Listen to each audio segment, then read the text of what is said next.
अस्सलाम वालेकुम दोस्तों। आप सबको मेरे चैनल लीगल एनालिसिस में खुशामदीद कहता हूँ। आज का जो टॉपिक हमने सेलेक्ट किया है वो है how to get a Canadian visa. आप वीज़ा के लिए अप्लाई कैसे कर सकते हैं, कौन कौन से डॉक्यूमेंट्स रिक्वायर्ड है, आज इस पे थोड़ी सी रोशनी डालने की कोशिश करेंगे। आजकल जो कनाडा में एक लेबर शॉर्टेज चल रहा है जिसकी वजह से कैनेडियंस को लेबर चाहिए है।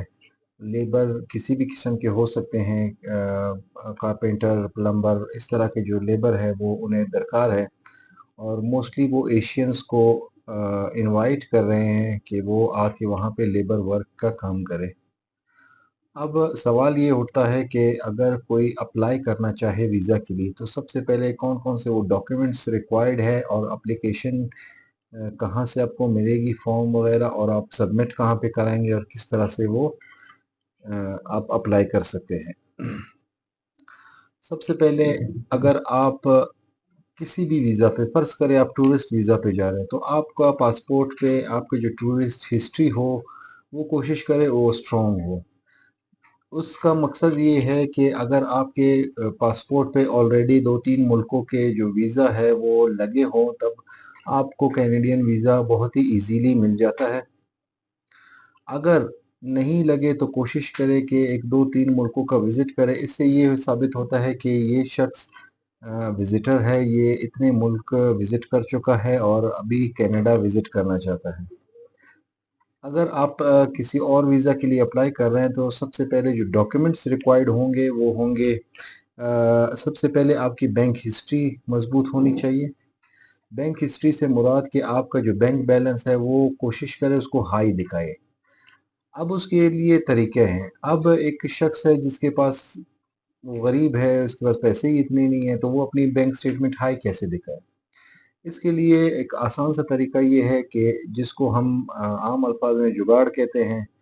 आप किसी भी बैंक में, जिस बैंक में आपका अकाउंट है, वहाँ के मैनेजर से रब्ता करें, उनसे जो है ना डील करें, उनसे बात करें और उनको कहें कि आपका जो अपना अकाउंट है उसमें जो है ना वो पैसे जब ट्रांसफ़र करेगा किसी और के अकाउंट से कुछ टाइम के लिए, और वो एक स्टेटमेंट आपको जारी करेगा सिर्फ स्टेटमेंट की हद तक। जैसे ही वो स्टेटमेंट जारी हो जाता है तब वो अकाउंट आप बेशक अपना वो वापस खाली करें। इस तरह से आपका जो वो एक बैंक स्टेटमेंट है, वो बैंक हिस्ट्री है, वो मजबूत हो जाती है।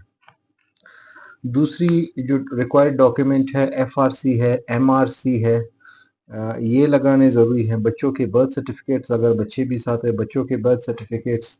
इसके अलावा अगर आपकी जो मिसेज़ है वो वर्किंग वूमेन है, वर्किंग वूमेन से मुराद अगर वो सरकारी मुलाजमत कर रही है या वो कोई और ऐसा जॉब कर रही है, तो उस जॉब के बारे में जो आपको रिक्वायर्ड फॉर्म मिलेगा, जो आपको फिल अप करना होगा, उस फॉर्म में आप जॉब की जगह को बहुत ही ध्यान से देखिए। बाज़ औक़ात ऐसा होता है कि वाइफ़ हाउस वाइफ़ होती है, हाउस केयरटेकर होती है, वो जॉब की जगह पे आप लिख लेते हैं, फिर बाद में उनको मुश्किलात का सामना होता है, वो वीज़ा रिजेक्ट हो जाता है उससे।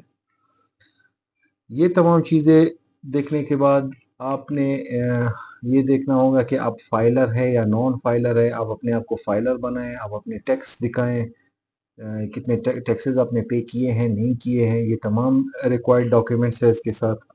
ये अगर आप सरकारी मुलाज़िम हैं तो आप उसके साथ एक अपनी सैलरी स्लिप लगाएँ, ये बहुत ज़्यादा अच्छा होगा आपके लिए। इसके अलावा ये तमाम तर चीज़ें लगाने के बाद जो एक रिक्वायर्ड फॉर्म होता है जो आपको एम्बेसी जारी करती है, वो फॉर्म आप जब फिल अप करेंगे, ये तमाम चीज़ें उसके साथ लगाएँगे, आप जब ये सबमिट कराएँगे तो उसकी एक अपनी रिक्वायर्ड फ़ीस होती है।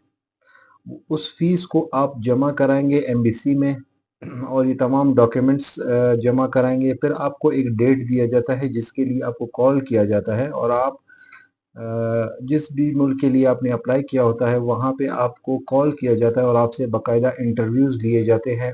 इंटरव्यूज़ किस बारे में होते हैं?